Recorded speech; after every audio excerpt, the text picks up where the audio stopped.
is the Glass Cannon Network.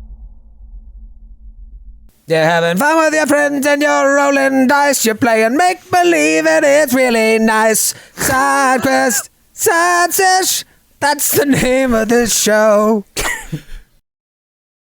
Good evening, everybody, and welcome to Side Quest, Side Sesh. Tonight is Thursday, June 29th, I believe, which means by next week's episode, the great American holiday known as the 4th of July will have passed. Well, today, June 29th, is a great American holiday for me.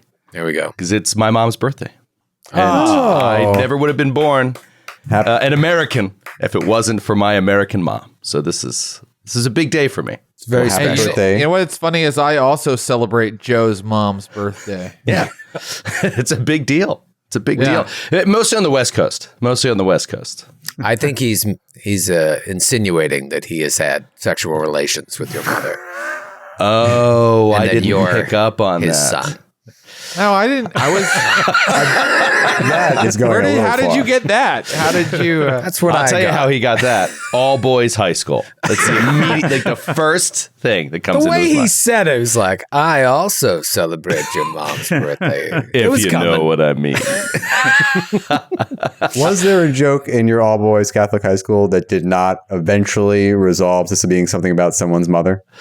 Yeah, it usually went in a way that I can't say on the air. It often went that way, and it was pretty horrible. Actually, horrible it was existence. pretty horrible. But let's talk about 4th of July. Do you guys, are you big? I mean, it's weird. There's this like holiday gap. If you're a holiday person, some people really glom on to 4th of July because it's like there's this holiday drought until Labor Day and Halloween. So I think that some people get really fired up about this. Are you guys big 4th of July, big fireworks people? I guess those can be mutually exclusive, but not really. Skid, I feel like you don't like fireworks. They're like too loud. No, I used to like fireworks quite a bit. I used to get pretty excited about them. And then when I was in Japan, I saw like growing up in Denver, actually at the park displayed behind me, we used to have an annual fireworks display. And looking back, it was incredibly lame. Like there would be one like poof, like every 3 minutes. And then the finale was like, poof, poof, poof. And like that was it. And we'd all go home. And it was very exciting as a kid. But then I was living in Japan and they had a fireworks celebration outside Tokyo that we went to. And it wasn't even I don't think it was even a holiday. It was just like a Saturday. And it was like 2 hours of what would count for a finale anywhere in America on 4th of July. It was just like boom, boom, boom, boom, boom, boom, boom, boom, boom. So that kind of my firework experience peaked, and everything's been a letdown ever since. So America has been a letdown ever since that time. America kind of sucks. And I hate to be the one to say it. But I'm surprised Denver didn't have a bigger display. I would think a major American city would have. not in the 70s. Matthew, I feel like it could go either way with you. You either like not into it at all, or you were like one of those white trash degenerates that drove across the border to buy fireworks. No, sadly. I mean, that might have made my life more exciting. But no, I mean, like fireworks are fine. I feel like a little bit like the thrill is gone at this point. I'm waiting until Mira can appreciate the fireworks, and then they'll be exciting. I've always been a big fan of the really bassy ones, the ones that have like they light up, and then there's like a second just delay, the like and then flash of light, and then boom, and you feel it in your innards. Yeah, that was what I was a fan of. Like Those are the best pretending ones. to be in war for a minute. Yeah, that's really fun and exciting. If it gave some people in the crowd PTSD, flashbacks, whatever, that was the kind That's of the thing that bugs me is thinking about the dogs, the pets. Yeah. Somebody think about the dogs. Yeah. Dogs don't like it, but I don't really care for dogs. Oh, that is a disturbing thing to know about you now. Also, my neighborhood here, like they're people are absurdly into fireworks, so they start setting them off like days before the 4th of July, and it's just too much. That happens out here too. Joe, that happens everywhere. Joe, are you a big 4th of July guy? I could say Philadelphia, Independence Day. That's like second Christmas. Like most holidays, my favorite thing is the food. And 4th of July, I just love barbecues. And so, that's a good holiday for you're like, we have to eat disgustingly huge burgers and dogs today. It's an American tradition. So I do enjoy grilling outside and hanging out. But 4th of July tends to be hot out here, like really hot. Whereas, Memorial Day, you can kind of get the same thing and it's much better weather. So I probably hedge toward Memorial Day. But 4th of July is just bigger in the sense that more people are off. And business kind of closes down, which is great. And so I love that time off. But I'm not a big fireworks guy. Never have been. My in-laws are, my father-in-law in particular, old Monty. Monty. Mm-hmm. He's into fireworks, and he's great about buying a ton of fireworks for the kids to set off. And by the kids, I mean the kids that are 14, 15. They actually set them off. And that's kind of fun, setting off your own backyard fireworks. And some that are big old honkers where they get out of the way. It's just boom. Those are fun to set off yourself. But yeah, fireworks displays by the township or the city or whatever. I'm I could miss them and I wouldn't care at all. Wow. Jared, what about you? Big 4th of July guy? I want to be a contrarian and say that I like fireworks, but fireworks are like parades, which is who gives a shit. The most trivial thing you can risk losing your fingers for sure. Yeah. And I am not an minimal emperor. benefit. I am not an emperor in 10th century China, so they do not impress me much. Yeah, I feel like fireworks have been surpassed by other entertainment. Yeah. In the last few decades. I mean, they've been surpassed by other explosives. I mean, we can now drop nuclear bombs and end the world. Do we really need to light up the sky a little bit? That's how we should be celebrating. Yeah. Is that what you're suggesting, Matthew? We should do that I'm instead? just saying. That sounded like what Matthew was suggesting. I'd be more interested if we just picked a country to nuke. That's worse than me saying I don't like dogs. I've been keeping it quiet over our 8 years of podcasting, but I actually am a big proponent of mutually assured destruction. I was with Matthew last 4th of July, and he was just staring at photos from Hiroshima the whole time, and singing the Star Spangled Banner under his breath. And every few minutes, I would just go, America. Oh God! While eating a tofu dog. When I was a kid, there was a festival every 4th of July, and it lasted for 4 days. It would either be July 1st to the 4th or the 2nd to the 6th, and there would be fireworks 2 days, so either 2 and 4 or 4 and 6. And everyone in the whole town would come out to this festival, and I lived within walking distance of it. So once I got old enough, my parents would just let me go down there. I mean, we went down there every day. And you know how you look back at things when you're a kid and you're like, that was amazing. And then if you went now, you're like, oh my God, this is really shitty and no one's here. But I think it genuinely, my memory of it is correct, that everyone in town was there, and there was just thousands of people, and everyone would sit there and watch the fireworks, and people would park all the way up to our house, which was like a 15-minute walk away. The cars, the whole city would be there. And it was such a big event. So I always have a warm memory of 4th of July that cannot be recreated now, unfortunately. Yeah. You're saying America used to be better back when you were young. That's basically what I'm saying. Well, there are some people that think that it could be great again, Troy. I don't know about that, Jared. I don't know. Just need a but I bet you they love 4th of July. What I love is playing side quest, side sesh, and that's what we're going side sesh to do this evening. Episode 1, character creation. Episode 2, let's meet the crew and find out what the mission is. Episode 3, I really don't know what's going to happen, but let's do a quick recap. Last week, we were reintroduced to everyone's favorite Knoll, Karazor. Does Karazor have a last name? No, that's part of because his tribal tradition. There's only one name. Karazor. I like fame. Your fame is supposed to be transcendent enough that you would never need a last name, like Cher. then certainly your fame precedes you. Well, we find out that Karzor has had a pretty rough decade ever since escaping the Midnight Mirror and watching as his allies were beheaded. He's been working with Nikasor's brother and niece, along with this shadowy cabal of vigilantes who all wear the mask of the Crystal Ghost.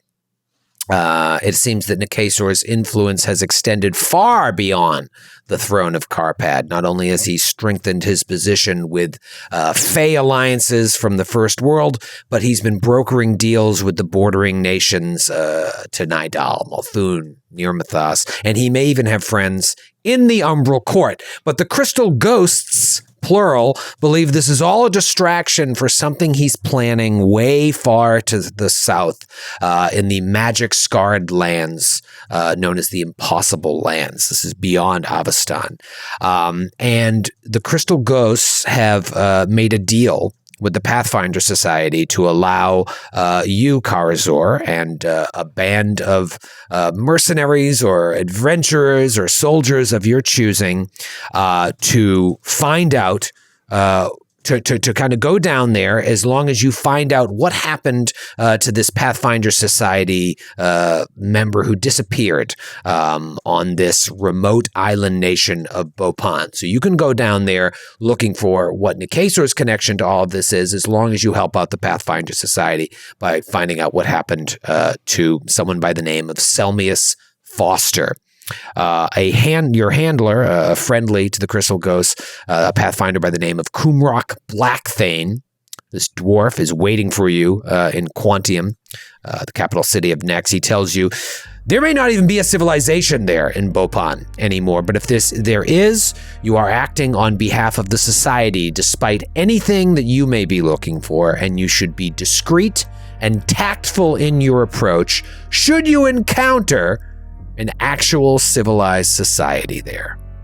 So you have now teamed up with an automaton named Balthazar the Mild, a summoner named Rufus of Opara, and a mysterious masked stranger known only as Champ Kindly. So let's talk about this. You're in Quantium. You're sitting there having drinks with this dwarf, and do you have any questions for him, or do you want to? Sorry, could you just give me his name one more time? Kumrock Blackthane. That's right. Good name. The last thing he said to you, obviously be discreet. He's like, we want you to. He's going to take you on his boat. It's a long journey to get out there. He's going to try and bring you around, but the weather is usually bad this time of year, and he may have to drop you on the near side, which means you would have to trek through the jungle. But he wants you to find out what you can about old Selmius. If there's even a society there, he doesn't know. Speaking of society, let's see if you have any foreknowledge of this. So, what's everybody's sort of skill in society? Joe, what do you have? Zero. My character woke up for the first time in his life, as far as he's concerned, in a room in a tomb, and he just got out a couple days ago. So he's never been anywhere or met anyone. Actually, that's not true. He's met a lot of passers-by, but it's hard for him to know about the greater world. I like the idea of you waking up in a shipwreck. Like in a sunken ship. You were talking about that the other day. Like you woke up in a sunken ship that's been sunk for like 300 years. You wake up and sort of just walk across the seafloor until you find peace. I like that. Well, let's see. Yeah, he could have memories of perhaps that's where he was originally drawn from or something by this necromancer. Well, it's not surprising that you don't know anything. Karzor, what is your skill in society? +7. +7. And, yes, I'm more than familiar with all the workings of high society. High and low. I'm a man of the people. A knoll of the people. Knoll of the people. Balthazar the Mild, you've been around a long time, but have you studied your history? That's a +1 for me. Your the ways and means of your flesh sack existence have interested me very little. Rufus of Opara, were you put through the finest schools, the finest prep schools? No, I dropped out of the finest schools, but I've done a lot of backpacking across Avestan, stayed in a lot of hostels, been to some parties with girlfriends who don't want to see me anymore, and I have a +6. All right, so you don't. The name doesn't ring a bell. Balthazar the Mild, though, you seem to recall that Selmius is most known or most famous for his explorations in Voudra, which ultimately led to Voudra opening up its lucrative spice trade to merchants from Absalon. And to reward the Pathfinder Society for Selmius's efforts, the city of Absalon donated an old manor to the Pathfinder Society, which is where they ended up founding the Grand Lodge. The manor is now called the Water Palace, and it remains on the grounds of the Grand Lodge to this day. The last Pathfinder chronicle to mention Selmius was written by his assistant, someone by the name of Adolphus, who said that he was killed by, quote, dog-faced people on Bhopan, but didn't elaborate any further. After Selmius's death, Adolphus and his wife, a woman by the name of Ganjay, founded a Pathfinder Lodge right here in Quantium. Now, Karazor, you remember that in addition to his skills as an explorer, Selmius Foster was an expert negotiator whose silver tongue opened new doors for the Pathfinder Society. But given how badly Selmius failed due to his disappearance, the people on Bhopan are most likely not interested in parleying with unwelcome visitors. Now, of course, since these are secret checks, this information could be very true or very erroneous for either of you. Bhopan is uncharted in terms of civilizations. So like we don't even know if they're human or not. Like we just know there are a people on the island of Bhopan and nothing is known about them. And he was going to find out about them, and he was a smooth talker. So he thought he could be a good emissary for civilized society or whatever, and he was never seen again. Yes, correct. Is that He's one of the summary? founding members of the Pathfinder Society that went out there and never returned. If Balthazar's memory serves him correctly, all you know is that he was killed by some dog-faced people. But was that part of the civilization? Was it just a wild animal? Who knows? It may not even be true. Maybe they're just ugly. Maybe they're just ugly. Nation of ugly people. After several thousand years, you all have become rather ugly to me. The grandfather clock has an opinion. And no one, at least to the Pathfinder Society's knowledge or any written history, has traveled out to Bhopan since. So it's super remote. How do we get to Bhopan? Boat?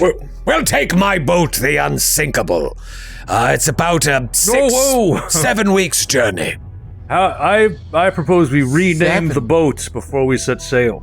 Oh, my great-grandfather called it the Unsinkable, and did my grandfather and my father. I can't change the name now. It would be an insult to my family tree. Cumrock, can I ask you a question? It's Coomrock! Sorry, Yes. sorry. Not Cumrock. Okay. Cumstone. Have you ever seen any of these dog-faced people? No. I assume you're referring to the notes that were written by his assistant. There may be truth to them. We don't know for sure. We did find a letter from one of Selmius's adventuring companions, a woman by the name of Karina Nopsonar, who referred to Selmius as a bit of a pompous buffoon, a scholar, and by no means a diplomat. And she expressed that, with regards to his journey to Bhopan, she feared for his safety, and more than she held out any hope that he would actually uncover anything. So it seems like she held a very low opinion of him. Now, maybe it was just Karina venting her frustrations with Selmius. They were traveling companions for many years, and by all accounts, old Selmius had a tendency to get in trouble when taking the lead in complex social situations. I have an annoying question. Please! Okay, I'll do it in character. If the assistant knew about the dog-faced people, then how come, where's the assistant? How come he didn't also disappear and then never come back to tell us about the dog-faced people? Does that make sense? It does. Yes, it seems that those who knew him well were not very fond of him. Maybe he didn't treat them well, or maybe he was just a fool, or maybe something happened out there that soured the relationship so that people did not want to dig any further. But Alfonso and his wife are no longer with us, and so their secrets are lost to time. Sounds less that he was possessed of a silver tongue than being a golden turd. Yes, perhaps. And yeah, so this would all run counter to your memory of reading something about him being this silver-tongued diplomat. At least his friend, traveling companion, this woman, did not think so. So, I'll do it in character as well. Robot! I'm not a robot, I'm actually magic. But why do we care about this unsavory fellow? Let's just say that the Pathfinder Society has an interest in this, just as your sort of dealings in this are unknown to me. We would rather keep that unknown to you as well. He is an important part of our history, whether his reputation was all that good or not, and finding out what happened to him on Bhopan would help us. That's all I'll say. And you say it takes 6 to 7 weeks of sailing to get out there? Yeah, at least that. This time of year. That's so long. It is, but you'll have each other and we'll bring some rum. I didn't know we were just going to be traveling for 7 weeks. Especially on a boat that's called the Unsinkable. It's called the Unsinkable, that not even God himself could sink this boat. All right, I'm not going. That's it. 6 to 7 weeks sounds like a great holiday to me. On a boat, it'll be awesome. I have a question. Spirit. I have a question. Yes. Did you enjoy your stout? Would you like another one? I enjoyed it so much. So much. I don't need another one. I have a question that I don't think anyone asked here. From what I heard. What is the Pathfinder Society? Well, we'll have a long time to discuss that on the boat.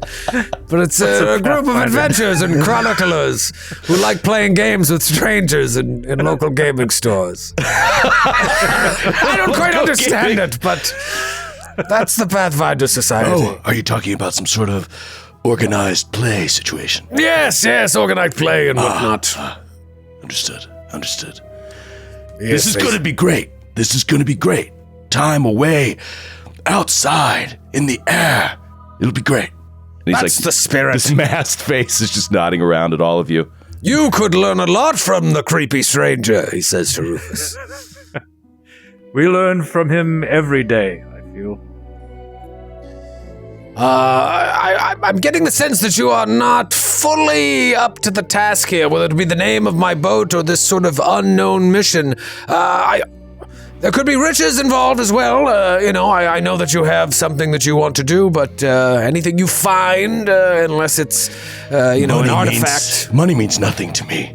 Well, I don't want to hear about it. Means a little I'll do something whatever to me. you say, no I matter like what money. you say.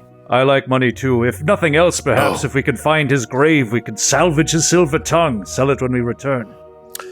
Oh, That would belong to the society, but we would pay you handsomely for it, and any other artifacts you may find. You will be taken care of. Trust me, it's a good mission, and it's all I have. Otherwise, this would be a short season. It's the only quest I have on All hand. right, I've got one other mission here. Let's hear it.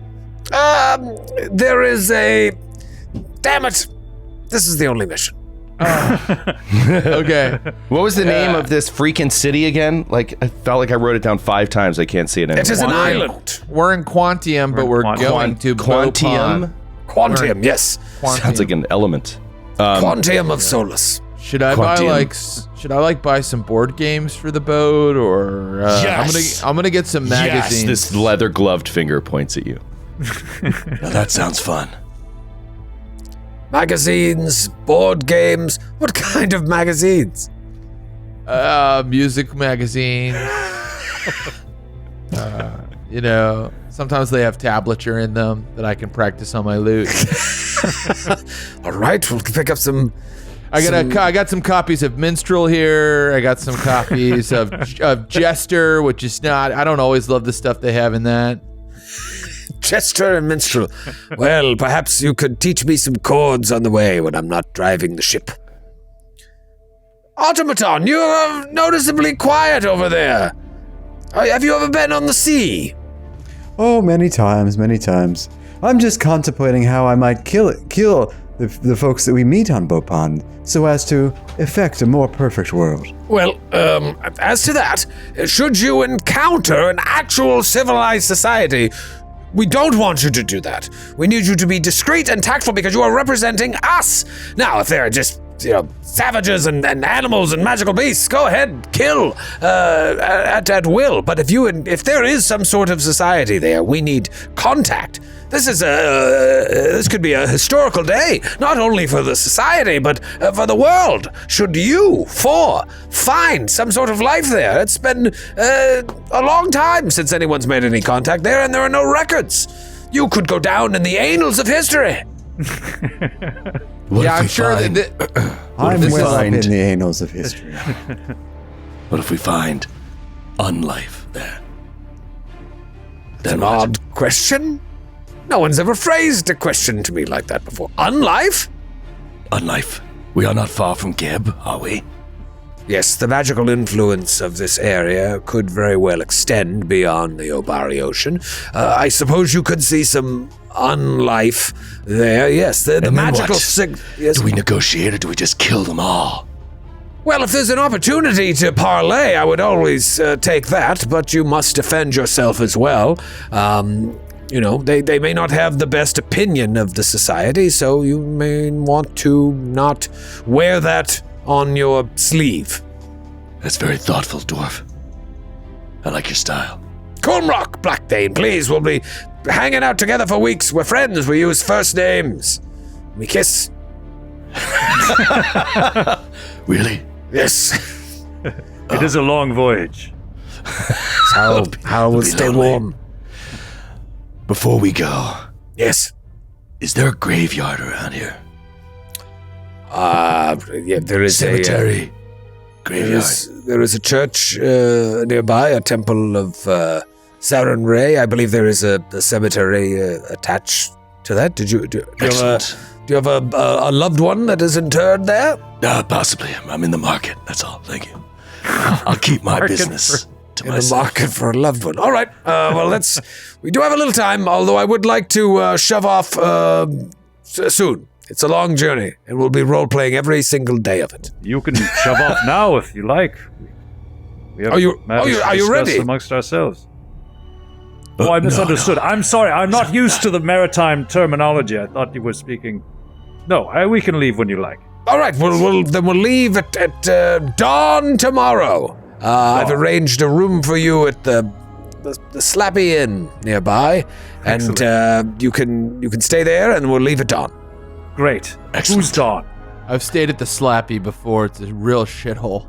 It's terrible, and I paid for it myself. I'm kind of a retired Pathfinder, truth be told. So I'm a pensioner at this point. But they would take care of me should I return to them with the knowledge that you discover. So enjoy the Slappy and enjoy your graveyard. And it seems that this Knoll doesn't quite understand what we're talking about. So make sure he knows to meet us tomorrow. I'm at not dawn. sure who Dawn is, but I'm looking forward to meeting them.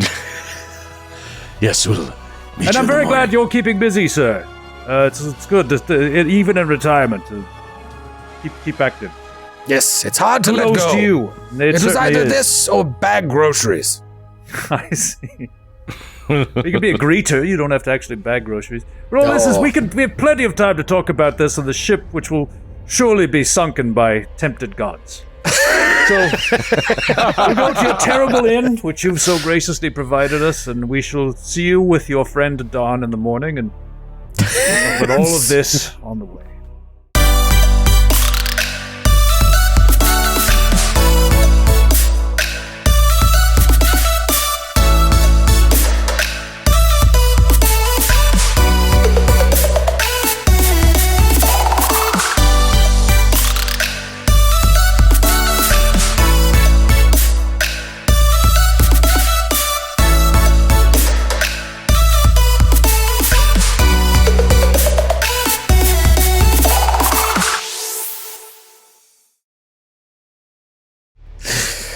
So you spend the night in the Slappy Inn.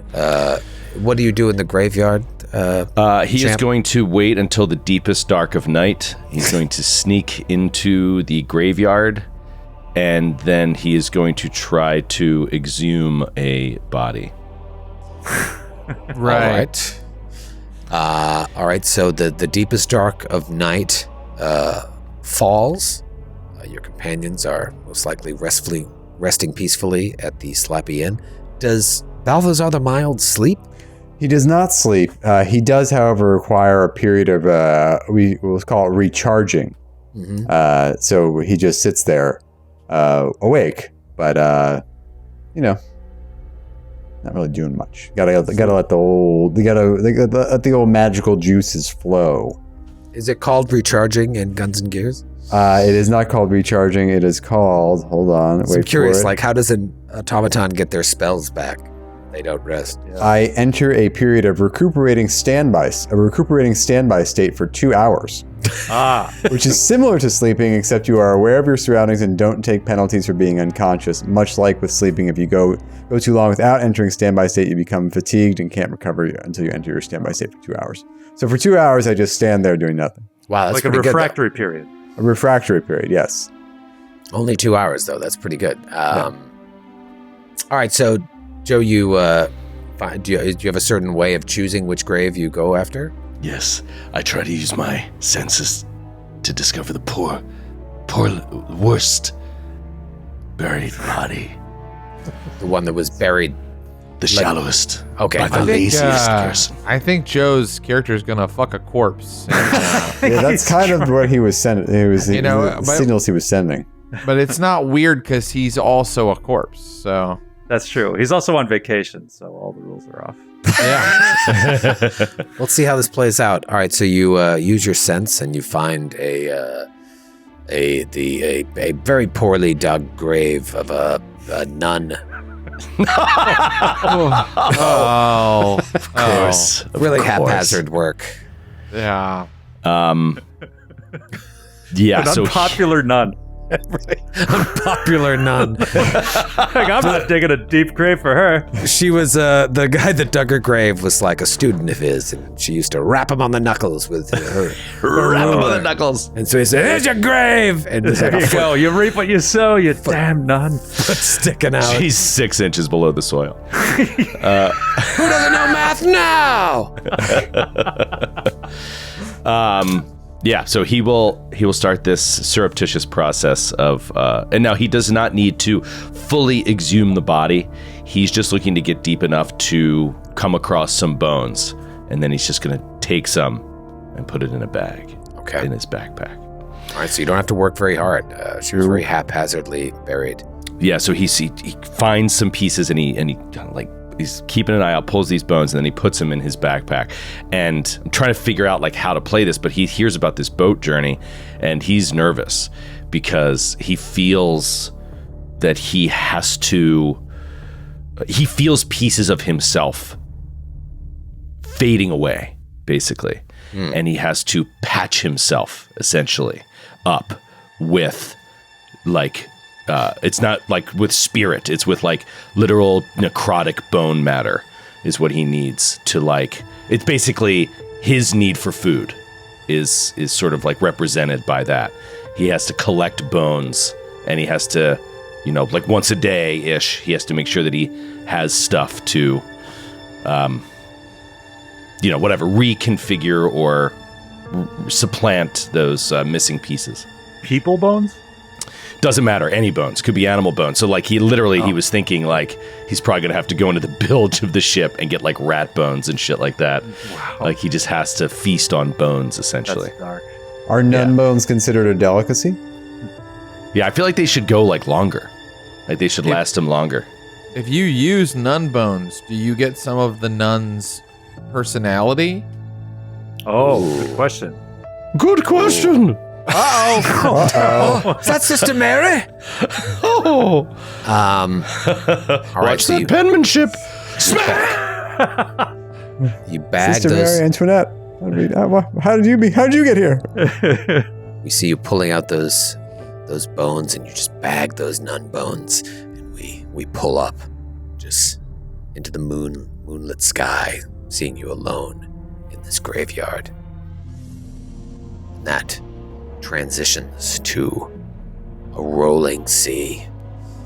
You have been out on the ocean for weeks now. It's going to take over a month to get to this strangely uncharted and unknown nation of Bhopan. Or if there is anything known about it, people aren't talking.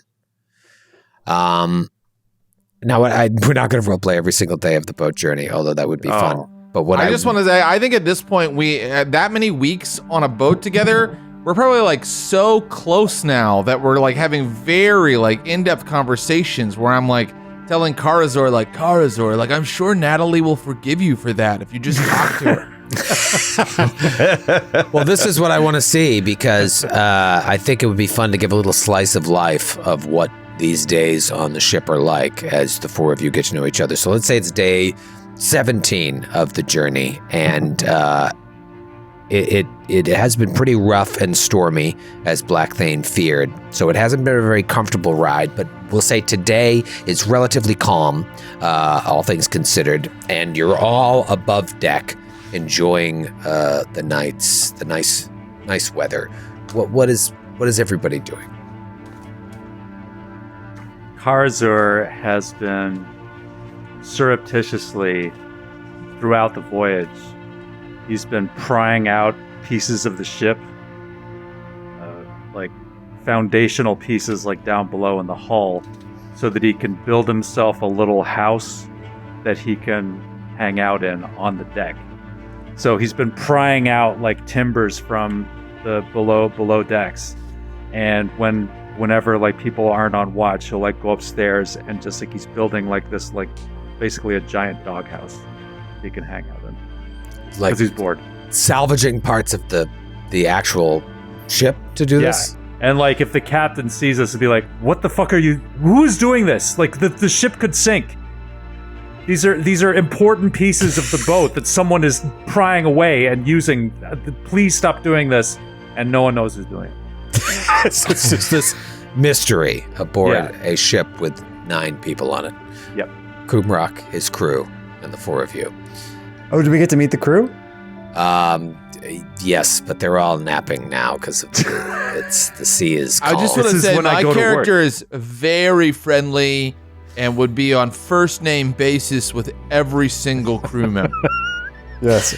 Well, then And he you would- know. And by now, I think we know a lot about their dating histories and their children, and in some cases their grandchildren, what their grandchildren do. And I would like to hear about it. Who Well, they're they've going had- home to, who they're eager to return to, all that kind of stuff. They've had a Their rough dreams. They've had a rough go of it, and so that's why they all happen to be sleeping right now while the sea is calm, because they know when the night comes, so does the stormy sea.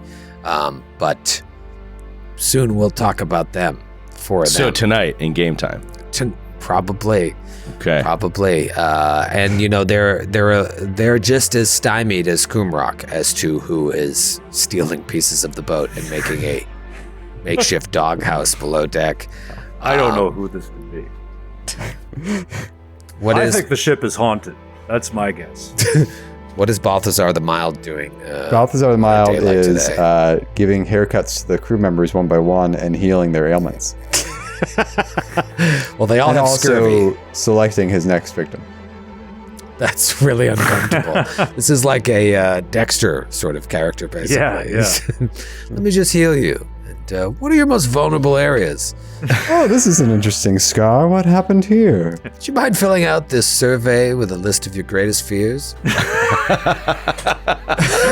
I'm asking this question not for any pointed reason, but if we were to extract your bowels and decorate the ship with them in your blood, would there be any kind of irregularity that we would need to know about? They're all very uncomfortable around you, but they're also afraid, and so they let you cut their hair and cure their scurvy. I cut their hair with my scythe, with my sickle attachment, by the way. What about Rufus of Opara and your dragon eidolon Velflexen Bob? Velthrexen Bob, don't say its name. Sorry. I can't let it out again. Does he just come out every once in a while, like you constantly He does summoning your not eidolon? come out, no!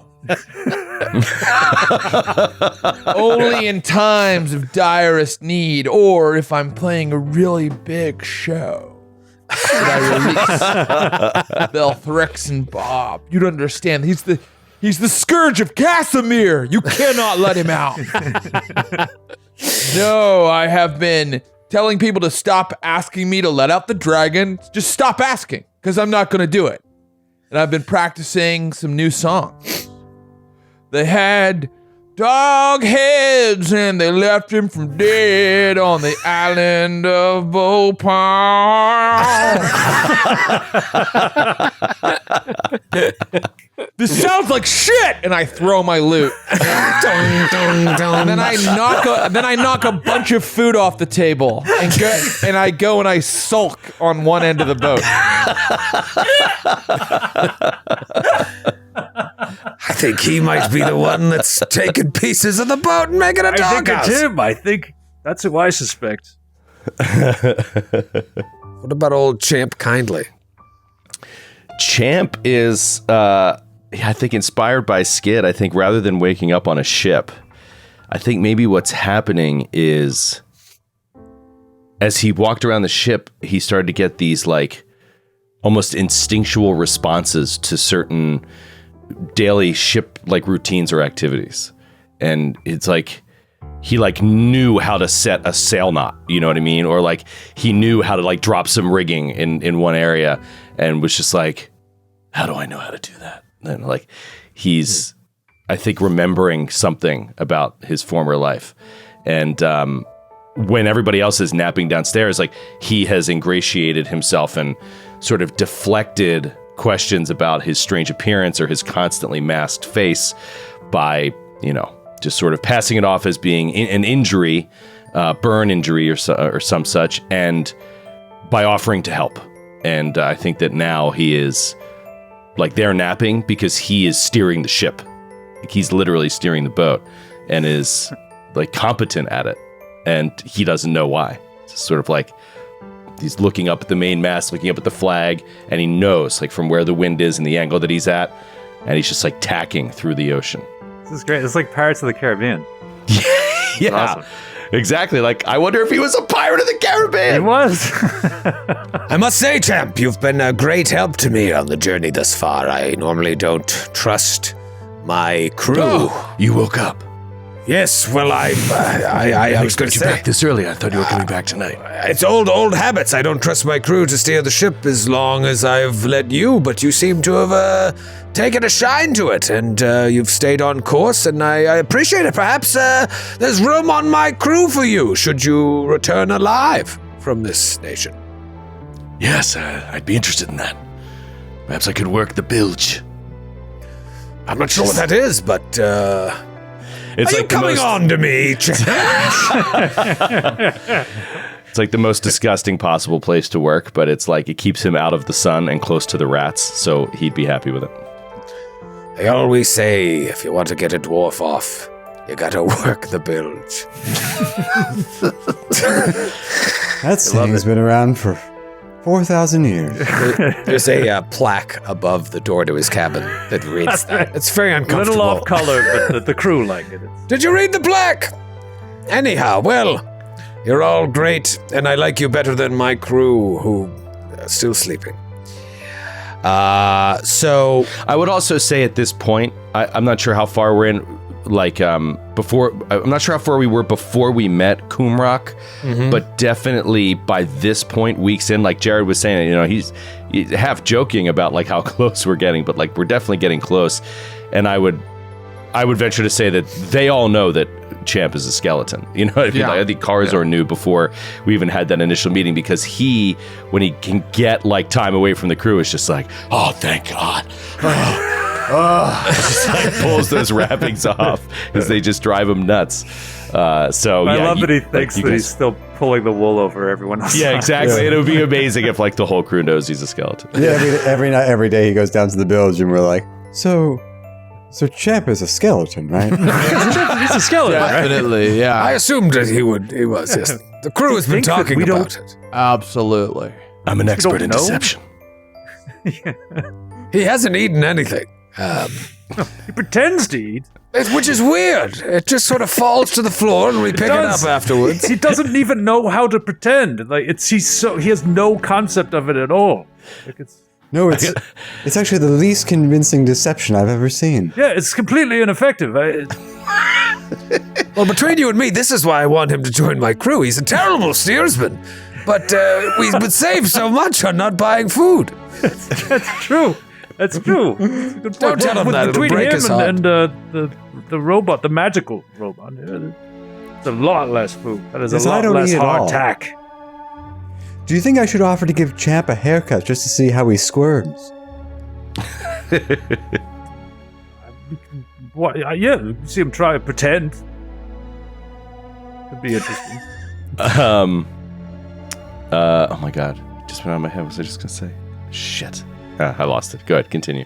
Well, I was going to say the days pretty much go on similar to that. Every day is exactly like that one. Wow. And after... So we're all completely insane at the end.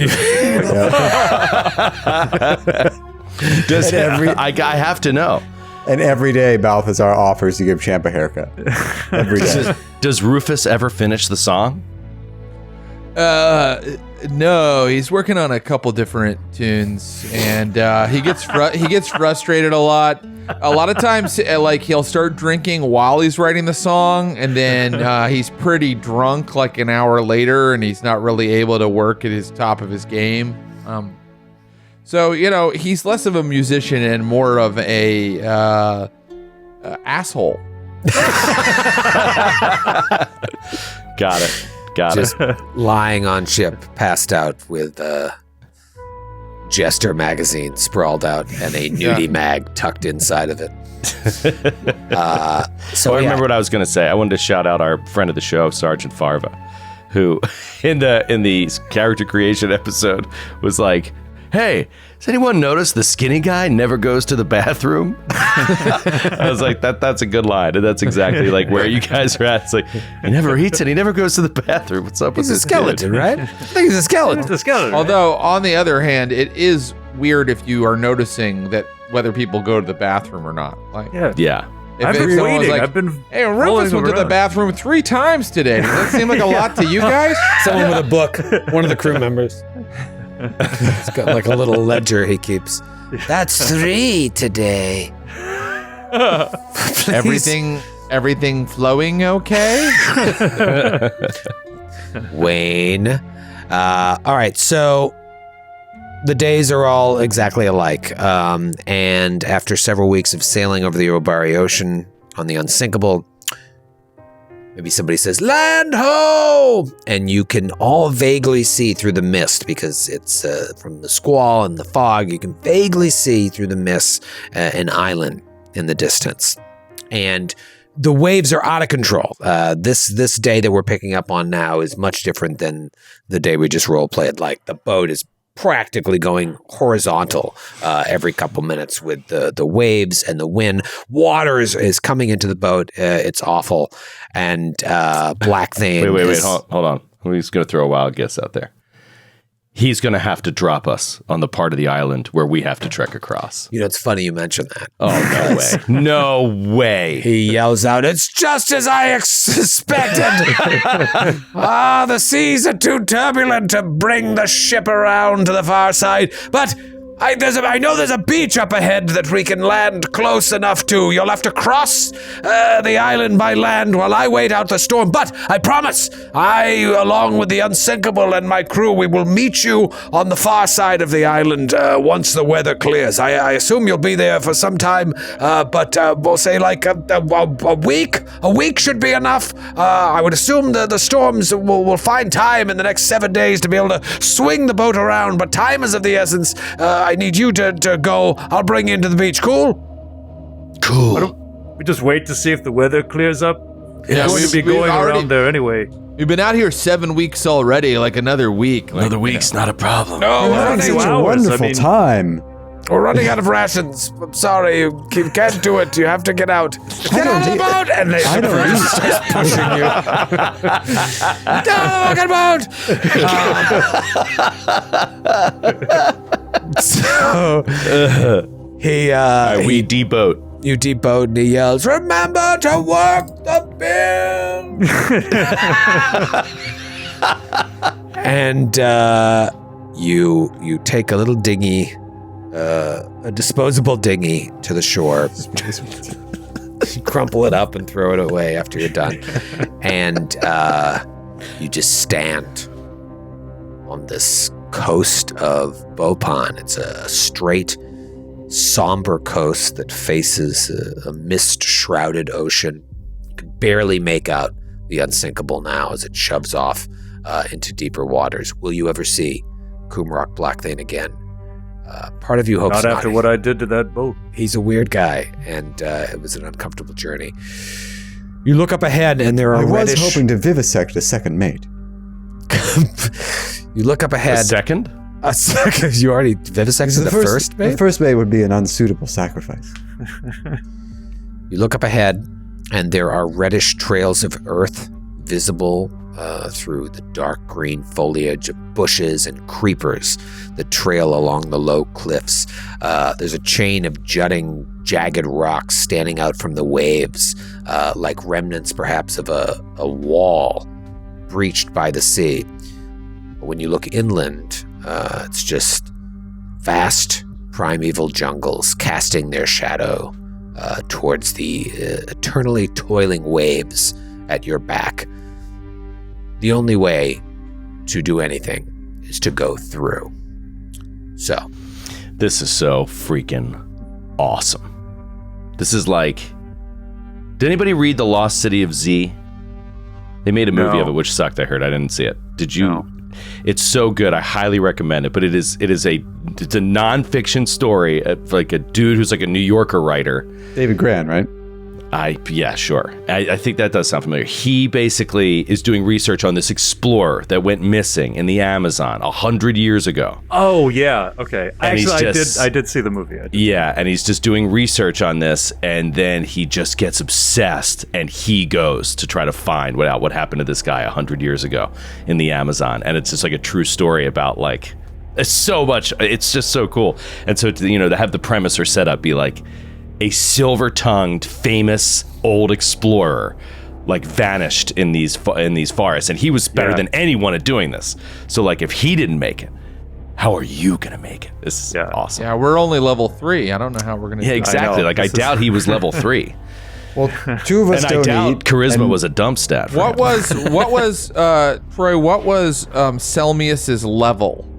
He was Yeah, could maxed you- out to level 20. And what was his class and archetype?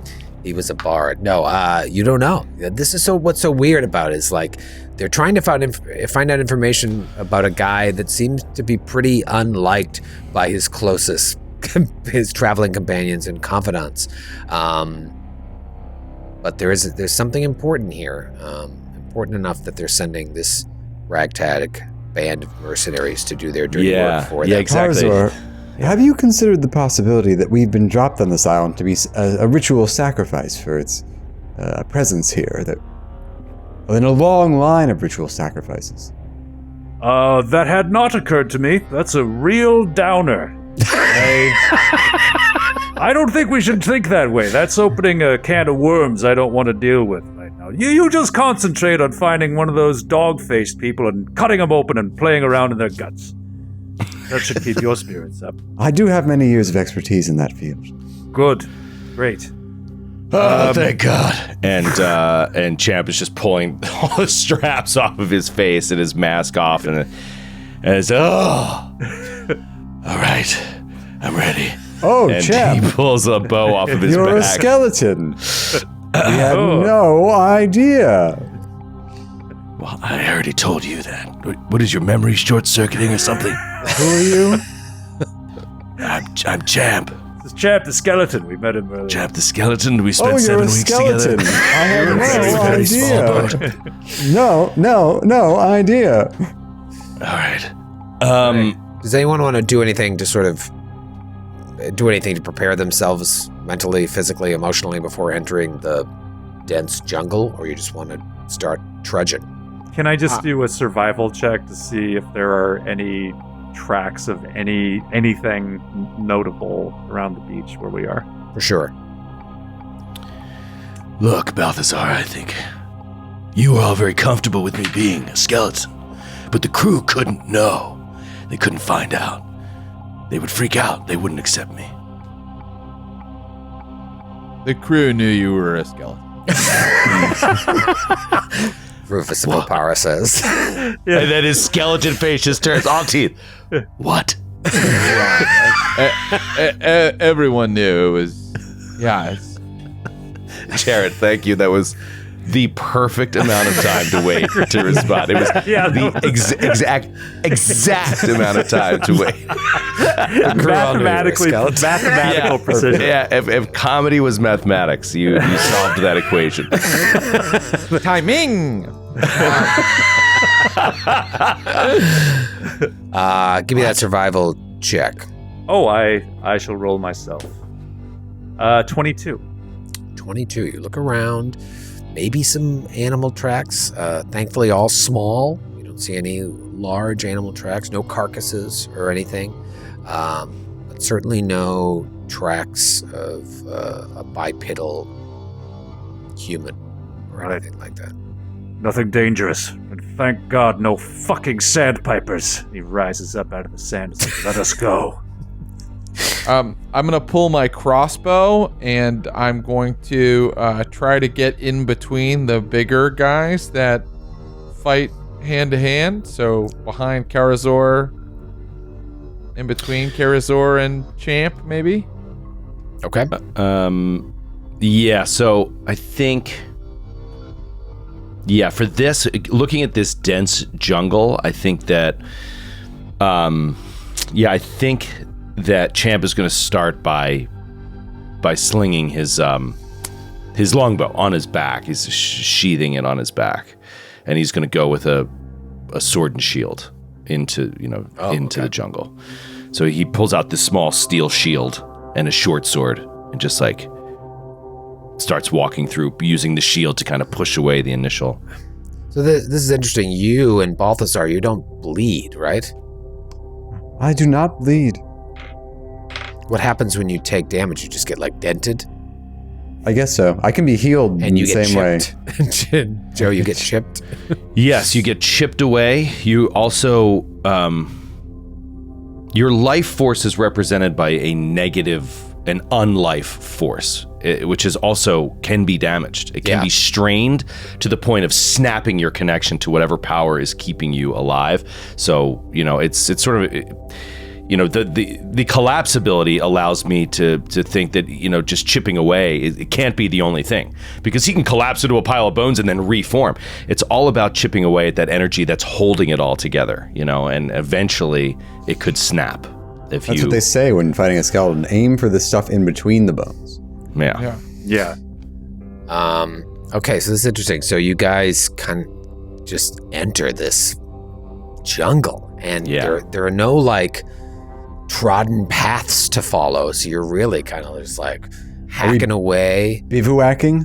I don't. Bivouacking. I don't Whenever I quite hear know that what word. bivouacking means. That's not but the right word. Bivouacking is setting up like a shelter in the jungle. Yeah. Okay, I just like the word, so I would like to It bivouac. is a great word. That is It's word a you don't hear great, often enough. great word. I only think of Small World. When Yes, think of I want to play bivouacking. bivouacking elves. Bivouacking Bivouacking skeletons. There's skeletons in Small World. Webster defines bivouac as stay in a temporary camp without cover. Okay. You're talking can about. bivouac Well, for it's fun, like right? a machete. You're hacking through the brush. Yeah, you're hacking through. You can, it's You're not so bushwhacking. thick that you're Bushwhacking. bushwhacking. Yeah. That's what it was. Bushwhacking. It's not so out of control that you're like every step of the way, but it's nasty enough that sometimes you'll have to use your shield to push it out of the way, or your arms, or whatever you have in your hand for a weapon.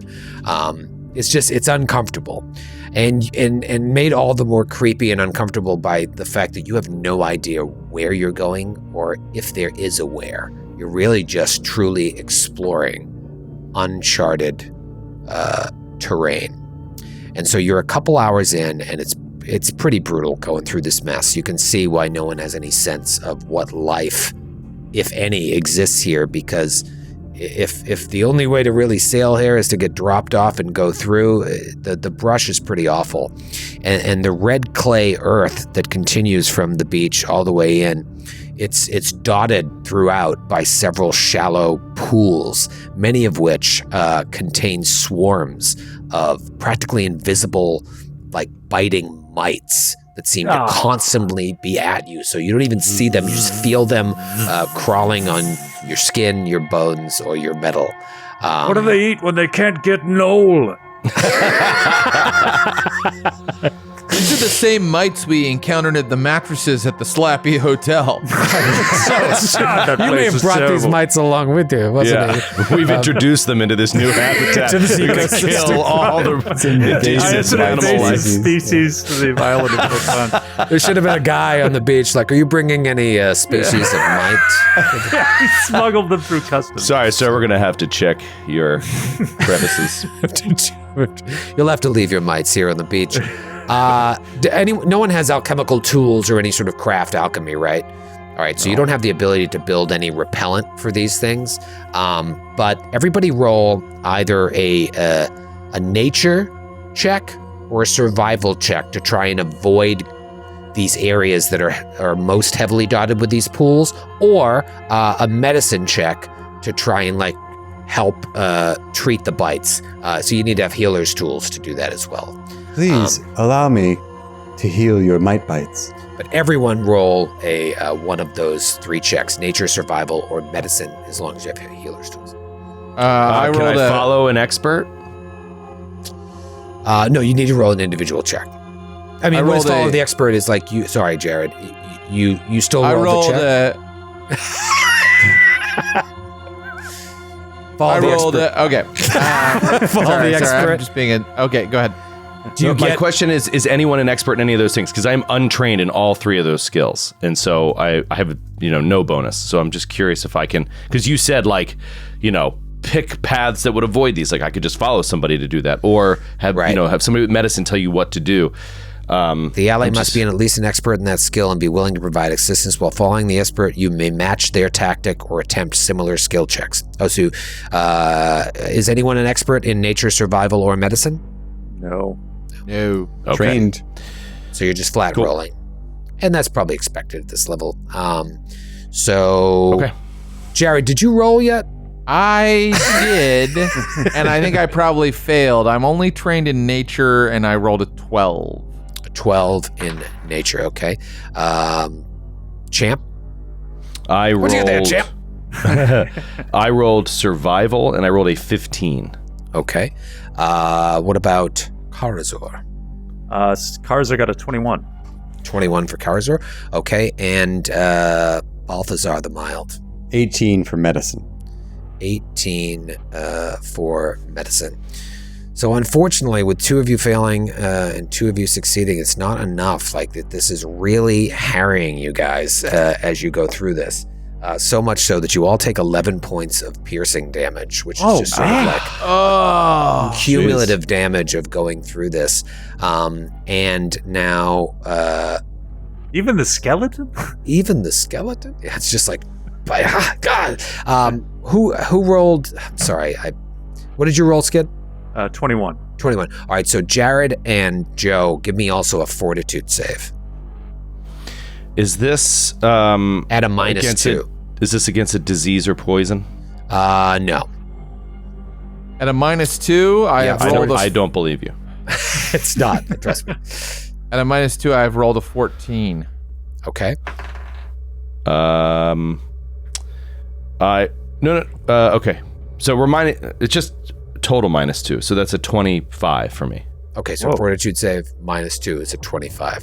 All right, so you're okay, but Rufus of Opara is not used to being in this sort of area, and he does not only take that 11 points of damage, he's also drained 1. Oh, man. These bugs No. really got No! All right, so Troy, how would this interact with Champ's lay on hands? Because I should say touch of corruption. Sorry. Touch of corruption, yeah. So he feeling these things chipping away at his his unlife energy, he can restore that with a touch. So is this like, is this just the 11 points of damage is representing hours of exposure to this? Is that sort of the idea? So, I can sort of lift the veil here. There's a little bit of a mini game, John, going on here as you are dealing with sort of the roughs of the jungle. If you were to try and linger and start treating wounds or something, that would slow things down to the point we'd have to keep rolling these checks and keep taking damage. So something quick, if you had someone that could do a burst heal, everyone would get that 11 points back. But where you have something that you can do to yourself, you can do that, but your companions wouldn't be able to. Okay, sounds good. So I'm going to mitigate that damage. Yeah. Balthazar is going to do battle medicine on himself. Okay, and battle medicine, it takes how long?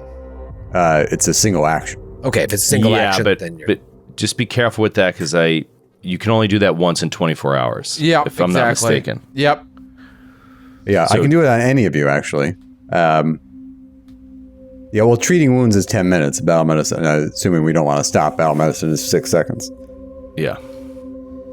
Yeah, so you could battle medicine everyone in 6 seconds. And then we'd be immune, but then, everyone would be immune to it for 24 hours. Okay, as long as it takes 6 seconds, you're welcome to roll those 3 checks. And Joe, you lay on hands. All right, so it's DC 15. Does everyone want it, or? Yes, please. Yes, please. All right. And I'll while he's doing that, I'll just talk to Karzor. Oh my! Slapping at these mites. This is probably. Oh, sorry, go ahead. Well, I rolled a natural 19 for myself. Wow! So is that a crit? Did you get 25? You just need 25. No, I got 24. I got plus 5 in medicine. But and then I rolled a natural 1, a natural 2, and a natural 5. Oh, great. Oh my God! The natural 1 does damage. Yeah. Does it really when you fail on the medicine check? Yeah. I don't 100% know on battle medicine, but it definitely treat wounds. It is. It says. Who did you do the natural 1 to? Well, I rolled corresponding to vaguely to your shirt colors. So, unfortunately, Skid, you are the one who are. I knew it would be me. I knew it. I had a blue die, a black die, and an orange die, but both you. I can't tell if it works as treat. You can patch up wounds as time and medicine set with the same. It is treat wounds. Yeah, C it's is treat wounds. All right, so poor Karazor takes how many points? The 2d8 is it? I think it is. It's just whatever the check would be. Yeah. All right, I think so. That's good. Yeah, so Balthazar patches himself up and restores. Oh no, it's 1d8. It's 1d8. 1d8. 3 points of damage, Skid. Okay. What the hell are you doing? Sorry. Are you sure you're a barber? Balthazar was trying to do it a little quickly, and he just yanked out some of Karazor's fur. That was my favorite part of my fur. And now it's mine. So poor I Karazor. put it in a compartment in my chest. It just opens up this little compartment. Poor Karazor is down 14 points, but the rest of you. Was there any other critical failures? No. Any other failures? Oh, everyone was a failure but me. Okay, so you get 2d8, and then Champ gets his lay on hands. But poor Rufus and Touch of corruption. Karazor, Touch of Corruption are in bad shape. Well, you find that things are getting worse because as you struggle along, the ground itself appears to be pretty treacherous. There's seems to be thousands of tiny shards of what looks like obsidian lodged in the clay ground that's covered by leaves and branches. So your footing is treacherous everywhere you go, and you try to feel like you're walking around it, but it's very, very difficult to avoid having these shards slice into your feet. Everyone either roll acrobatics or athletics to try and make use of the trees, rocks, and vines to navigate past all of this, or survival or even thievery to try and clear a path through. Okay. Balthazar rolls a 25 acrobatics. 25 acrobatics. Champ Kindly rolls a 28 acrobatics. Whoa! Absolutely crushed. He's rolling really well. Really well. Rufus of Opara rolls poorly again, a 10 total on his thievery skill. And so he goes, "Ah! This obsidian just jacked up my foot!" It's so jacked. What about you, Karazor? I got a natural 20 on my athletics. Wow. Okay, so even though Rufus, maybe being drained one is just making things more difficult for old Rufus, but thankfully your team is able to chart a safe path and avoid this, and no one takes any damage. You get through this section of the jungle that seems to be plagued by these strange obsidian shards in the ground. You've been traveling for about 5 hours or so now. Could I do... That was 5 hours? I have so much fewer hit points. What were you going to say, Joe? I wanted to do a check to see if that seemed intentional or if it seemed like a natural formation. You know, if that seemed like a trap of some kind. You know, like somebody trying to lay something to damage people as they're coming in. You do perception. Okay. 21. I mean, he's rolling really well. No, you think it's just like a natural occurrence from the way that the land doesn't seem to be very well used. These rocks and the precipitation they're kind of growing up in a way that if the ground was more walked over, it wouldn't be sharp like this. That stuff would eventually dull over time. So it doesn't seem to be a trap. Got it. Or purposefully placed. 5 hours or so you're way deeper in.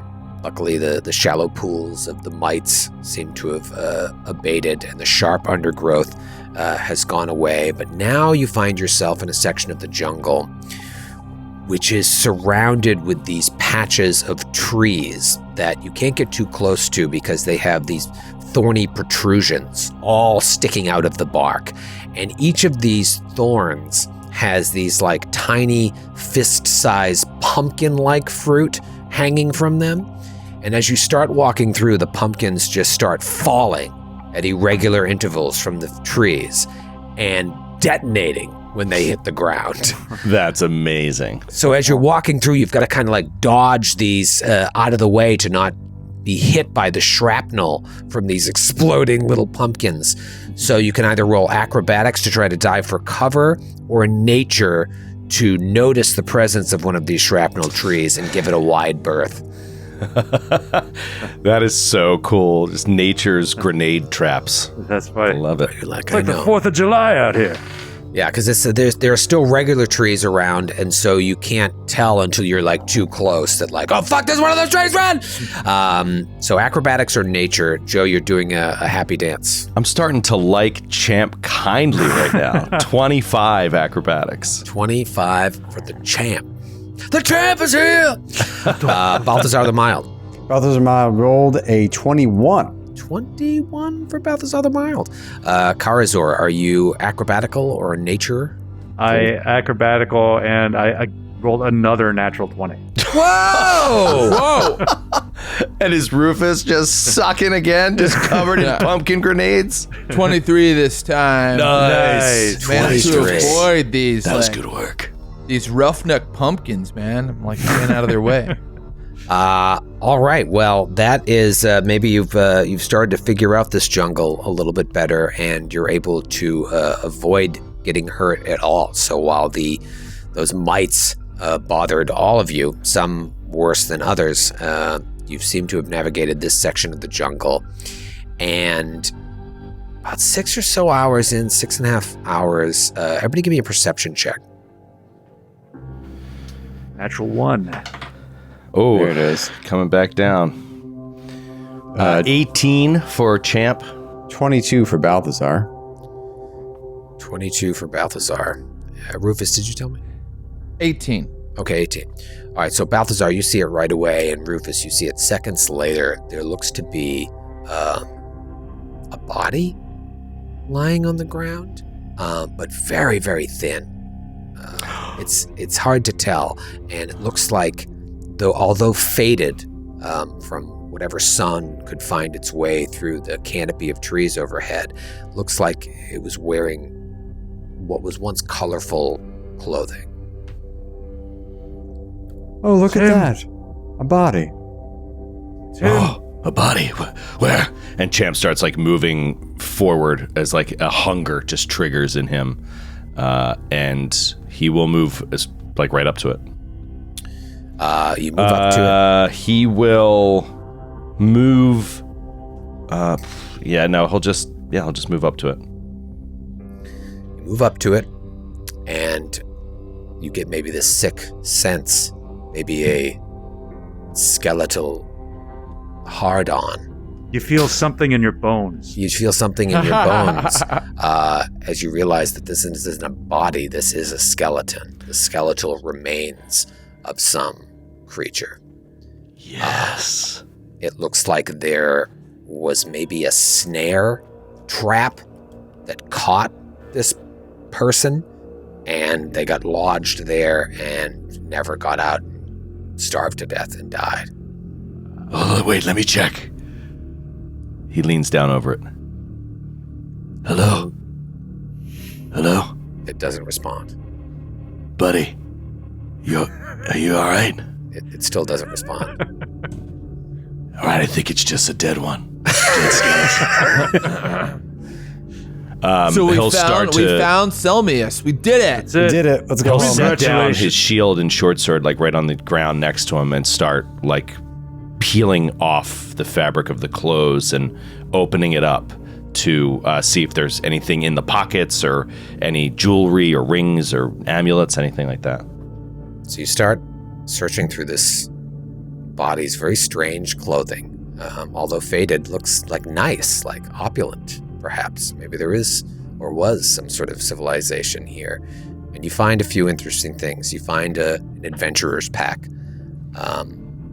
You find these little vials with liquid inside, 6 of them. Ooh. But the last thing that you find is a single coin.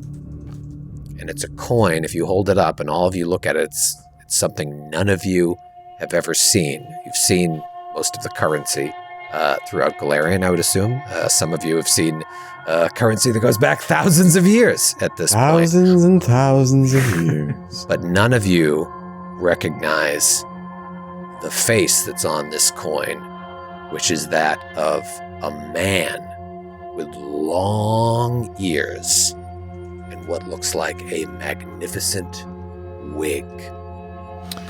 What? Like a dog face. And we'll see you next week. Oh, we're breaking open this mystery wide open, baby. Welcome to the jungle! We got dog-faced coins. We've got ancient coin. We got ancient coins. Oh man, that's good. Wow, getting ideas. I'm liking this. I like this.